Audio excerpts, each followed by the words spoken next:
கர்த்தருக்கு ஸ்தோத்திரம் உண்டாவதாக.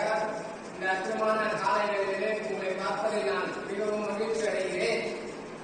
சிலுவை குறித்து பார்த்துக் கொண்டிருக்கிறோம். சிலுவையில் என்ன நடந்தது என்பதை நாம் பார்த்துக் கொண்டிருக்கிறோம். 2 கொரிந்தியர் புத்தகம் 8ஆம் அதிகாரம் 9வது வசனம் சொல்லுகிறது, நம்முடைய கர்த்தராகிய இயேசு கிறிஸ்துவின் கிருபையை அறிந்திருக்கிறீர்களே, அவர் ஐஸ்வர்யம் உள்ளவராயிருந்தும் நீங்கள் அவருடைய தரித்திரத்தினாலே ஐஸ்வர்யவான் ஆகும்படி உங்கள் நிமித்தம் தரித்திரரானாரே. அப்போஸ்தலனாகிய பவுல் எழுதுகிறார், என்ன எழுதுகிறார்? நம்முடைய கர்த்தராகிய இயேசு கிறிஸ்துவின் கிருபையை அறிந்திருக்கிறீர்களே, அவர் ஐஸ்வர்யம் உள்ளவராயிருந்தும், இயேசு ஐஸ்வர்யம் உள்ளவராயிருந்தும் நம் நிமித்தம் தரித்திரரானாரே. நாம் எல்லாரும் ஐஸ்வர்யவான் ஆகும்படிதான் இயேசு என்ன பண்ணாருன்னா சிலுவையிலே தரித்திரரானார். நாமும் அதே தரித்திரத்திலே இருக்கிறதுக்காக அவர் சிலுவையில் தரித்திரமாய் போகவில்லை. நீங்களும் நானும் ஐஸ்வர்யவான்